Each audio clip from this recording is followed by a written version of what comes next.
Interactive radio. Email on air at 5AA.com.au. Peter Godfrey. 17 minutes past 5. Now, just quickly before we talk to Selwyn, the text that I was having trouble reading is because it actually split it into two and I didn't see the first part of it. So I'll just read that and hopefully it's a little bit more coherent about issues on the roads. It starts, I use the Port Wakefield Road daily. Yes, I agree, there are drivers that pull in front of trucks to be first at the lights. If trucks stayed in the left lane and not congest all three lanes, it would help. I drive a 4x4 and I have car drivers do it to me at the lights too. So yeah, we should all be a little bit considerate of the lights, shouldn't we? And not be in a hurry. Let's head across to New Zealand, across the ditch, as they say. Selwyn Manning from LiveNews.co.nz. How are you, Selwyn? Yeah, g'day, Peter. Pretty good this end. How are things over there? Not too bad, not too bad. Did you have a good Valentine's Day, or did it just slip by? Yeah, actually, I went to buy some dog food, and someone reminded me that it was Valentine's Day, so... Not too popular in those days. But you would have been with the dog, though. Yes, absolutely. He got some pretty good food. Yeah, that's for sure. Well, what's that old joke? Like your wife and your dog in the boot, and see which one's happiest when you let them out. you know what true love is all about. That sounds like that would be on the Aussie comedy circuit, that one. I think so. All right, on to news. Now, this first story you got from us, for us from your part of the world, I think people have got to prick up their ears here because we've got some very similar concerns here. The New Zealand High Court has overturned your national-led government's authorisation for a significant block of prime New Zealand agricultural land to be sold to Chinese interests. So that's been blocked. Yeah, that's right. Now, this has been lingering here for some time, since this block of 16 farms, dairy farms here, of prime, like you said there, Peter, prime agricultural land, went into receivership, must be 2 years ago by now. And the biggest interest in the group or consortium that is prepared to pay the most is an overseas company that is based in Shanghai. And it has been trying to get hold of this land significantly for about the last 12 months. Now, there are certain loopholes, regulatory kind of things that it has to go through, one being the most important, the Overseas Investment Office, and that assesses whether or not it's in the country's interests in a broad sense for it to be sold to offshore entities.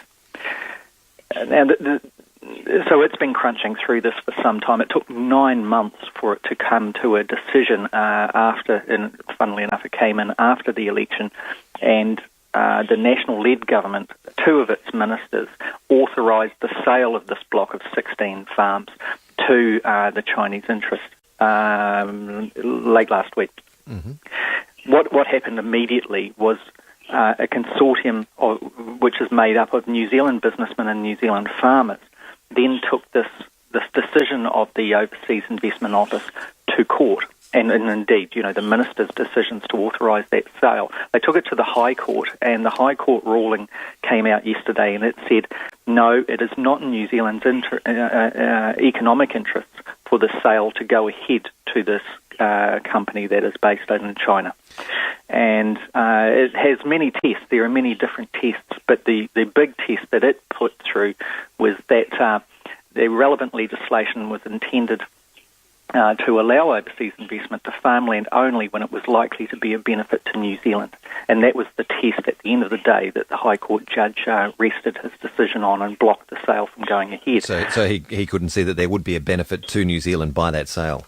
Yeah, and what it's basically looking at is putting right up front, if it is sold to the Chinese interests, what economic benefit is going to be there for New Zealand in the medium and long term.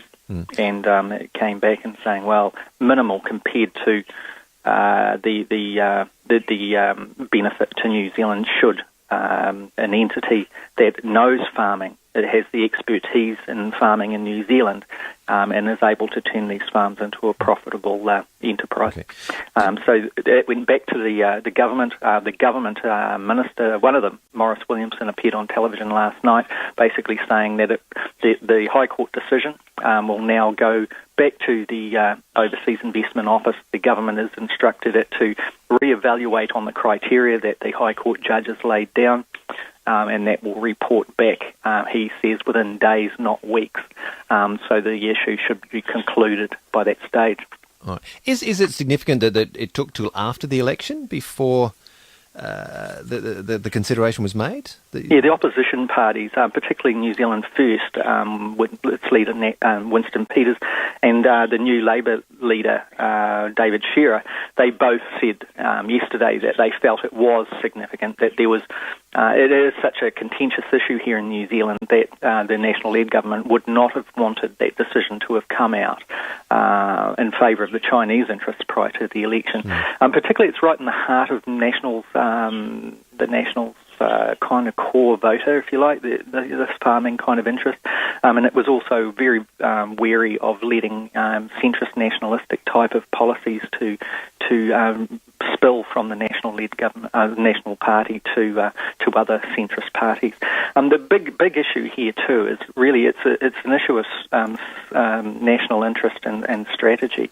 And there were concerns that Chinese interest buying into a significant block of agricultural land may be the thin end of a wedge, and that strategically that there was a broader pattern to this, and that with New Zealand being obviously a trade-led or an export-led economy and very vulnerable to overseas kind of moves on some of its prime commodity, that strategy employed by the Chinese may devolve New Zealand's monopolistic kind of position in the dairy sector over time. So that strategy, fears that there was a strategy in play, seemed to grow through many in the country, and that's why there was many people voicing concerns on the sale going ahead. If it hasn't been a scientific poll, but on a quick kind of vox pop type of thing that television stations did yesterday, it seemed to be running about 70 to 85% of people questioned were saying that they did not want that sale to go ahead, and that it was a good decision by the High Court. Could it be overturned? You mentioned that the Nationals are going back to look at it. Could it be overturned? Yeah. Or changes made to enable it to happen in some other way? Yeah, the national-led government would be very loath to, to change the process at this stage to allow it to go ahead. It would be on a hiding to nothing politically, and also medium to long-term damage potentially if it changed it to make it easier for major investment to come in unchecked. But the Overseas Investment Office is going back to that. Its recommendation would then go to the ministers, and once again the ministers would have the right to actually accept or not that recommendation. It looks to me politically that the national-led government is now looking for a way out and is looking for a way to justify not allowing the sale to go ahead. So it's quite a turn. There's been controversy around this for some time in the sense that the National Party itself was seen early last year to have received around $250,000 in donations from Chinese interests that were trying to buy the Crafar Farm. That's the farming block that we're referring to. Although that aspect of the debate has gone away. Now it's not election year. It was still a big issue in the early stages of this controversy. Those representing the Chinese company are saying that they're still confident that it possibly could go in their favour in the end.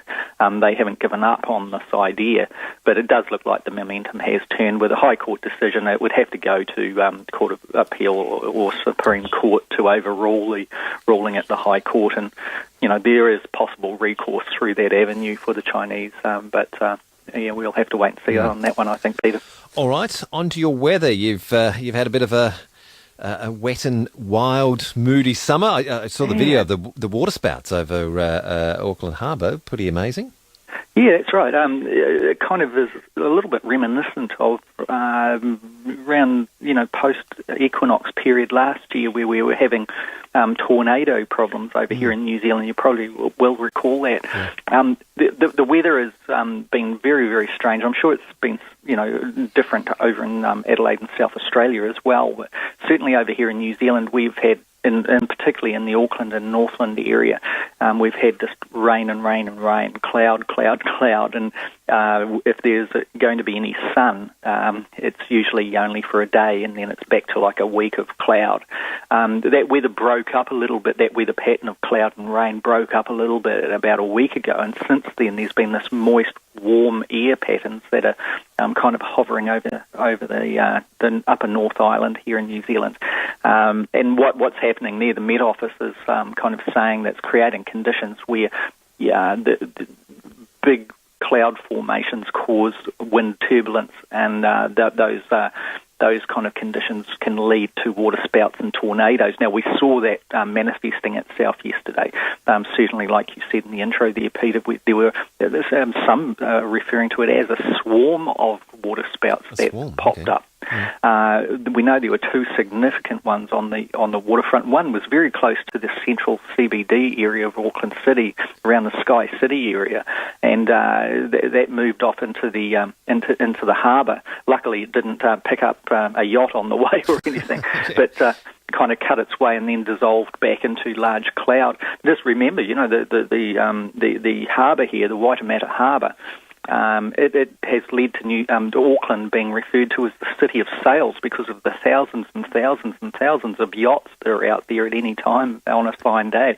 So, it's absolutely a scary sight for many. And those who are listening into the weather channels on their yachts and boats were requested to head back toward land when those waterspouts developed yesterday.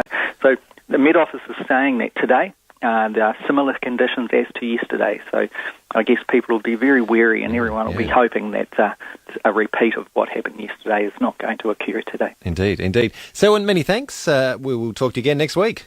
Okay, Peter. Good on you, Selwyn. All the best. Thanks. Yeah. Selwyn Manning from New Zealand. Find out more, head to the website LiveNews.co.nz. It's 29 minutes past 5, and Stone's got news, sport and weather in just a moment.